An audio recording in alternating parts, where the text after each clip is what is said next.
Hello, welcome to Strange Life. Originally, this video was supposed to be a Strange Times video. Strange Times number 20 it was going to be. And the first story that I was going to look into was this story about the Australian version of Storm Area 51, which was Storm Pine Gap. I was curious about why people believed that there was aliens at this base in Australia, which is literally in the middle of Australia. I'll just throw up some facts about Pine Gap.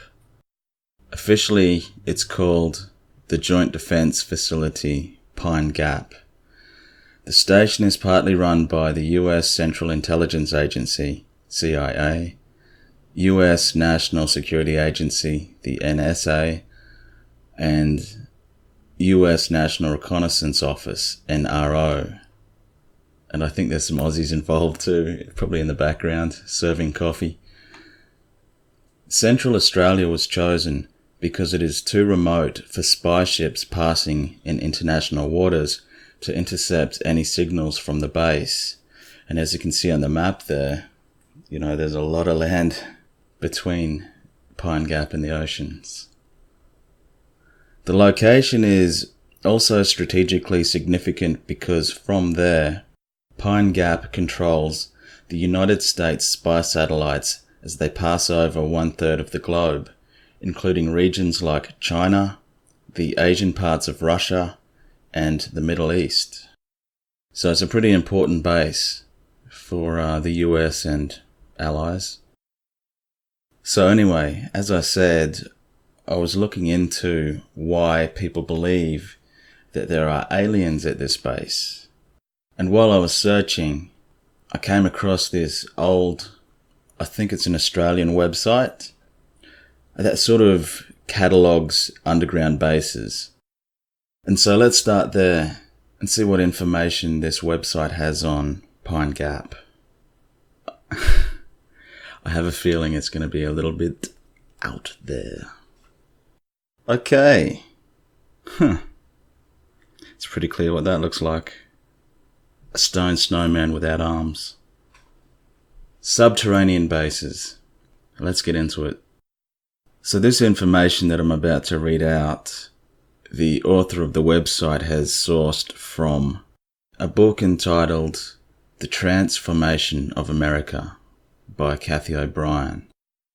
And also a man named Dr. Jean-Francois Gill, and a mysterious deep throat who goes by the name Mr. X. Whoa! Mr. X. Righto, let us continue. This base is a massive multi-leveled facility run by the 33rd degree of Zion, which, fronting as the Bilderberger organization, is the control and command center with the Rothschild apparatus Illuminati. That is a lot to take in for someone new to this like me. I know a little bit about the conspiracy stuff, but that's a lot of names. I'm going to continue. Pine Gap is a major control center for the New World Order dictatorship and is equipped with levels of computer terminals tied into the major computer mainframes of the world. I wonder if she might be referring to Echelon, that spy network that they have going. I think they've had it for ages. Let's have a look. A secret global surveillance system for the interception of private and commercial communications established in 1971. So that's been going for ages, so maybe she's talking about that. I'll continue. Some claims linked to the base include mind-controlled military workers in the upper levels, Dracos and Greys connected to the star systems Alpha Draco, Rigel Orion, and Sirius B in the lower levels, along with Nordic-like human captives. An operational connection to the Dulce, New Mexico base, as well as a tunnel connecting Pine Gap to Dulce. That would be one hell of a tunnel because Dulce is pretty much, I think literally on the other side of the world.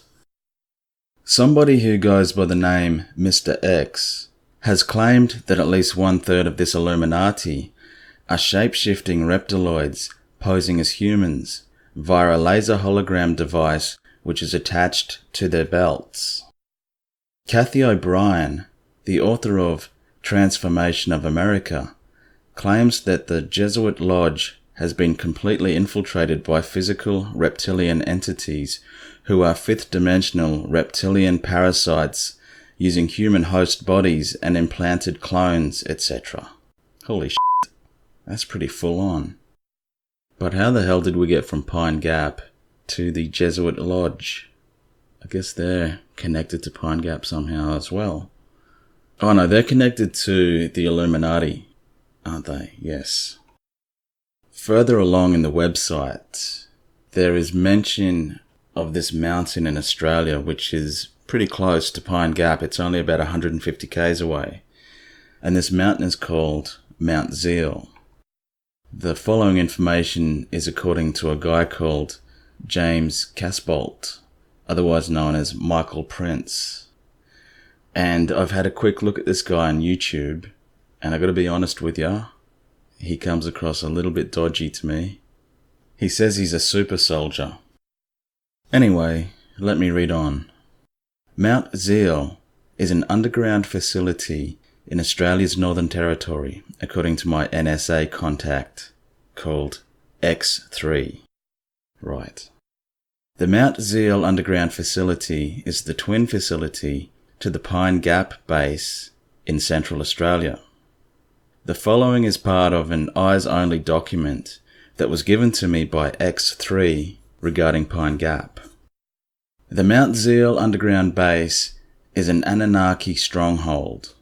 The Anunnaki, who may be from the Sirius star system, have a loose strategic alliance with the Draco Prime reptilians from the Draconis star system. Both ET groups have timetabled this planet for invasion and takeover. However, with the many positive ET races, including the Pleiadians that are helping humanity, I don't believe this will happen. So I think it's pretty obvious that I'm not really on board with what I just read there, but I wanted to include it anyway because after reading it, I decided to look into Mount Zeal a little bit more. And although the information I'm about to read out is still pretty far out there, it doesn't have the taint of paranoia in it like I think the last story had. I think some of you guys have probably already heard this stuff because it's pretty old information. It's been getting around the conspiracy and UFO circles for a number of years now. And so here we go. In the August 13, 1977 edition of the Chicago Tribune, former CIA Director Stansfeld Turner described the remote viewer Pat Price as, quote, a man who could see what was going on anywhere in the world through his psychic powers. And that's from the director of the CIA. So that's quite an acknowledgement.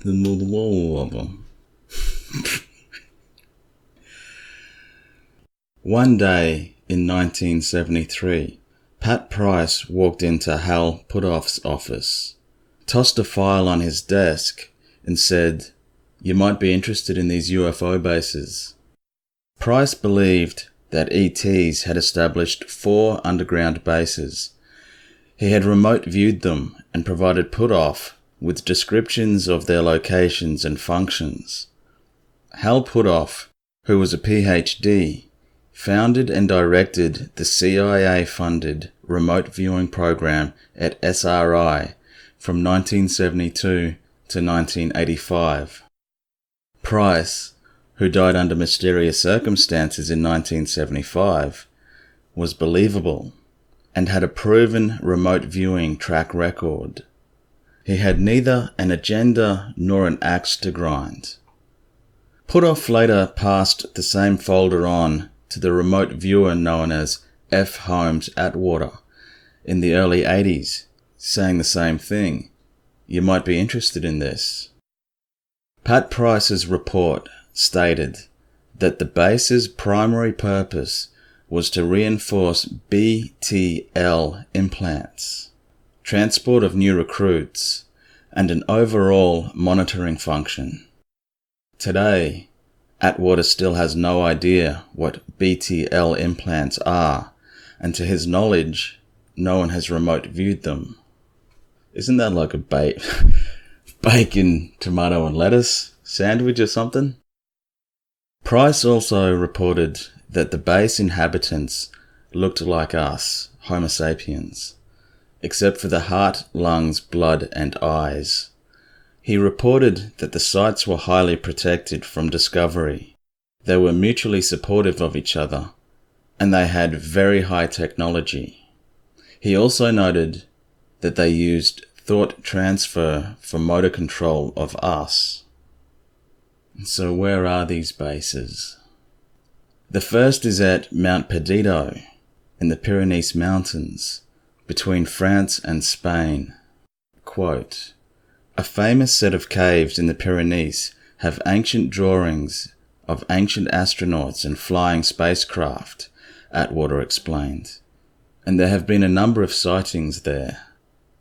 Mount Perdido, otherwise known as Mount Perdu, is 3,352 meters or 11,000 feet in height, and is the third highest mountains in the Pyrenees.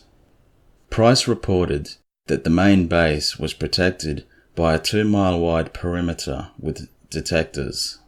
Several crafts were in the launch recovery area and had what looked like an electromagnetic field propulsion system. Price's next underground base location is Mount Nyangani, the highest mountain in Zimbabwe in Africa. Quote, "Actually, it's more of a maintenance and tech center. This base looks like an overhaul and maintenance unit. I see lots of spare equipment. Parts are being welded in a vacuum area with windows.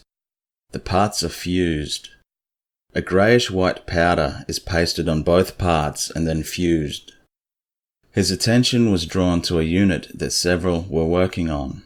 He said it was a tubular grid system for ionizing a layer of air. The next site that Price viewed was Mount Hayes in Alaska.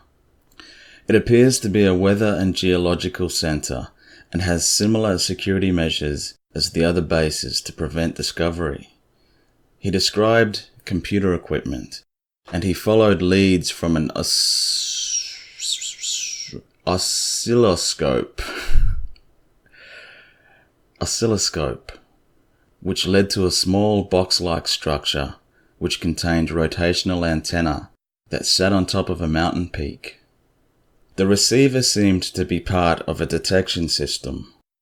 If they were discovered, Price wrote, personnel are deployed physically to make sure of failure for that certain project. This site has also been responsible for strange activity and the malfunctioning of US and Soviet space projects. And here we go back to Australia. The fourth site is Mount Zeil, a personnel centre in Australia's Northern Territory, approximately 150 kilometres west of Pine Gap. It is interesting that this unit appears to have the most personnel.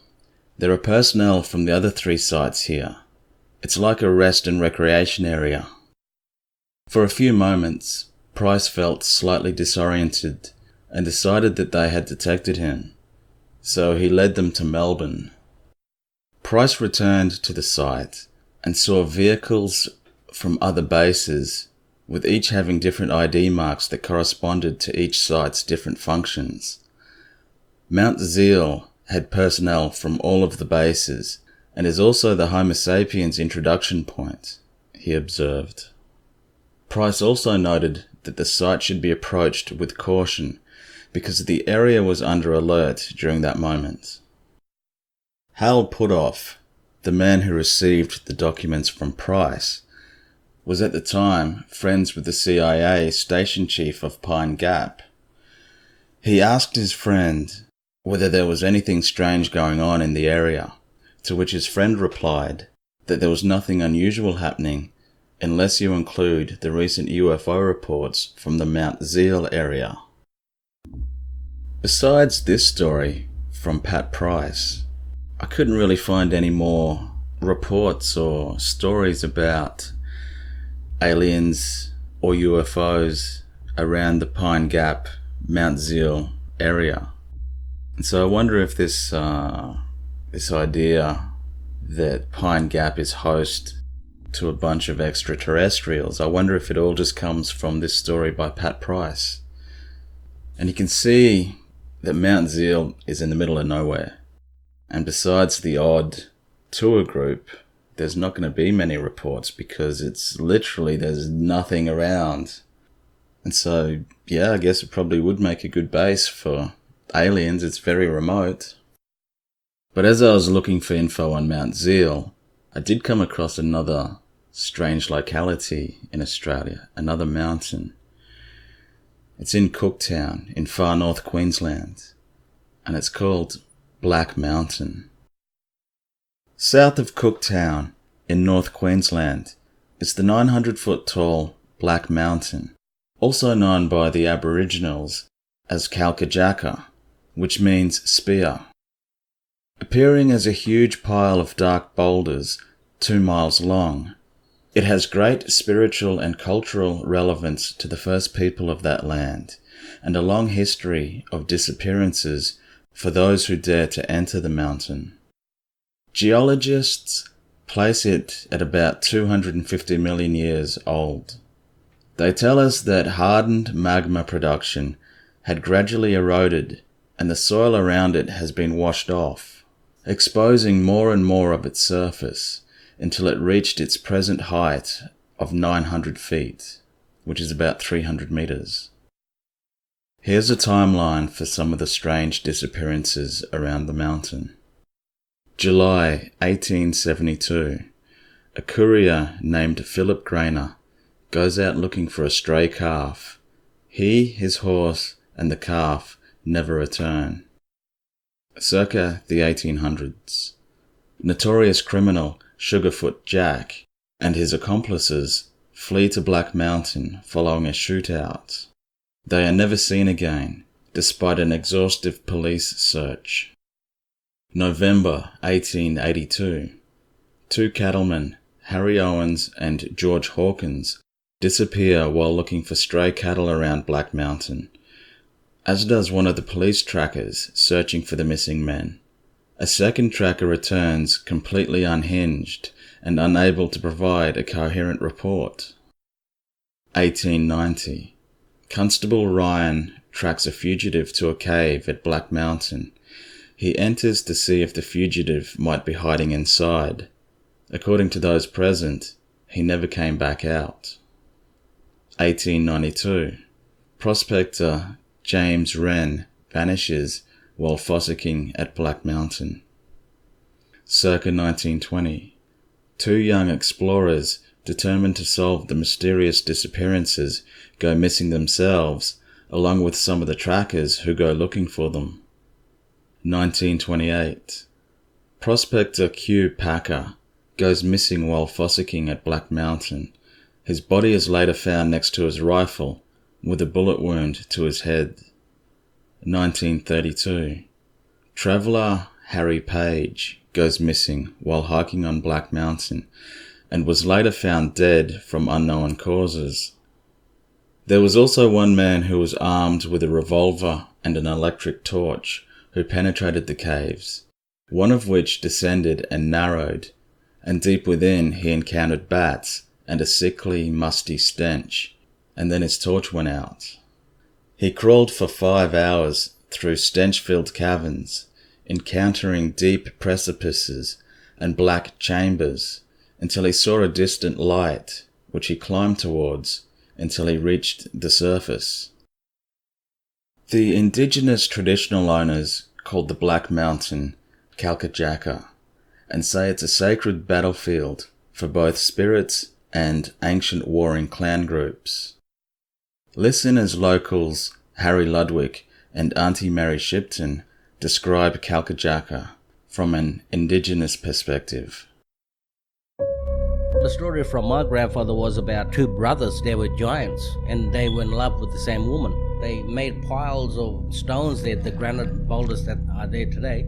When they each threw a rock, they killed each other. So their pile of stones is still there today. The site of the very last spear fight between the black and white cockatoo. Black and white cockatoos are symbols of people. The white cockatoo are coastal clan groups. Black cockatoo, that's inland clan groups. So they had a fight over hunting land. Many people died. Their bones also remained in those mountains. They were put in there. It's as significant as the beaches of Gallipoli. For us, it is. I feel my great-grandmother is here. This is my country, where my great-grandmother told us that this is her mother's country. As a traditional owner, I was told to respect it, and for me, as a sacred site, no one is allowed to go to that site. If they do, they will get very, very sick. It touches their soul, and to respect that is the most important thing. To disrespect it is something that will haunt you forever, tormented by the spirits of our ancestors. A lot of people don't respect our culture. They think they know about sacred sites. It's hard to tell them because they want to discover the country and they don't really know what's really there. To me, I think they're heading straight into bad vibes there. This is something that you don't mess around with. They tell you not to mess around with a Ouija board. Well, this is the same. You muck around with spirits and something's going to happen.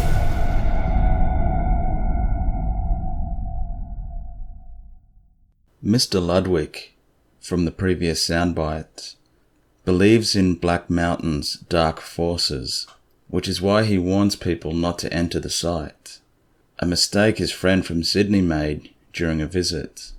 Quote, "I told him, don't go in there, because I know there's a bora ground, but he was headstrong and wanted to go," Mr. Ludwig recalled. Bora grounds are Aboriginal ceremonial places. These are where initiation ceremonies are performed and are often meeting places as well. A bora ground most commonly consists of two circles marked by raised earth banks and connected by a pathway. Mr. Ludwig continues, quote, "After being in that place, he got home and was tormented by what he said was devils and spirits. After he got better, 3 or 4 months later, he came back and said to me, 'I know I've done something wrong on Cape York.' I said, 'Bloody oath you did, and I told you.'" Ludwig says, "In our boras, spirits appear to us. It's not just a fairy tale, it's real. You see these things come to you." Geologist Gavin Deere lives on a property neighbouring Black Mountain and says the landform has immense scientific and supernatural interest. And how rare is that? To have a scientist talk about a subject matter having immense supernatural interest. Mr. Deere continues, "It can make random explosive noises when the onion skin weathering of the granite boulders occurs. You can hear these big cracks and tumbles. At night, you can hear the wind going through the boulders, and it sounds like howling souls trapped inside," Deere said. Although Mr. Deere believes the legendary disappearances were more to do with mishap than mystery. Quote, "If you try to climb to the top, you've got about 200 calculated leaps you have to make between boulders. If you have a knee fail or you slip, you can tumble down there and you just will not come out," Deere said. And I see what he's saying, because have a look at this place. I mean, from a distance, it just looks like a pile of gravel. But when you get close, you can see that those are boulders. They're not little rocks. And some of them are huge. And so you can imagine all the gaps and the chasms inside that mountain. If you walked in there, it'd be like walking into a pitch black maze. If you went too deep, I don't think you'd be coming back out. The article finishes by saying, But even this man of science admits to believing that Black Mountain has a supernatural presence. Quote, "No matter how rational I am, I'm always doing my best not to piss off the mountain. For me, I grew up Catholic, so I've got that superstitious background too." Before I go, I just could not leave this story out because it is damn strange. Sister, don't even go there. Stop it. This happened in Darwin, in Australia. I used to live in Darwin, as a side note. In the spring of 1966, Norman Jensen, an experienced well driller, had been boring for water 15 miles south of Darwin, when his drill bit, at 102 feet, having passed through 7 layers of red soil, clay, sandstone, and limestone, suddenly struck something soft and dropped to 111 feet, a drop of 9 feet. Certain that the bit had bored through to an underground watercourse, Jensen lowered a pump to make tests. Instead of fresh water though, the pump brought up a bucket full of flesh, bones, hide, and hairs. Constable Roy Harvey agreed with Jensen that he had never seen anything like the gory substance from over 100 feet down. Dr. W.A. Langsford, who at the time was the Northern Territory Director of Health in Darwin, said that preliminary microscopic examination had revealed the mysterious mess to be hair and tissue, just as it had appeared to Jensen and Harvey. Dr. Langsford stated further that there was a possibility that the matter might even be human. And apparently, this very interesting puzzle seemed to wither and die after the substance was sent to forensic laboratories in Adelaide. And I want to know how the hell this could just be swept under the rug like that. Like, they've potentially found, I don't know, did this guy kill a human that was living underground, or... It's such a weird story. And so that story was originally published in Fate magazine in September 1966. When I first read this and saw that the source was Fate magazine, I thought that maybe it might be just a bit of entertainment dreamed up by someone.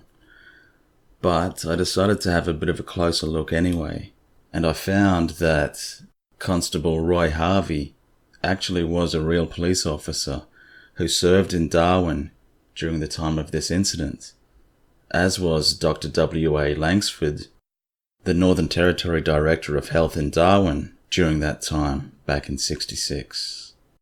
And so I gotta say, now I'm really interested in this story because it actually happened and then it just went to a dead end, and I don't understand how, if they found, even if it was animal remains, but they're suspecting it could be human remains. The police were involved, the Director of Health was involved. There's got to be some sort of record of this. So I'm going to try and dig deeper and see if I can drag up some more information, because I'm not satisfied. I need to know what it was. And that's all I have for today. It was a pretty long video, and well done if you made it to the end. I'll see you guys next time.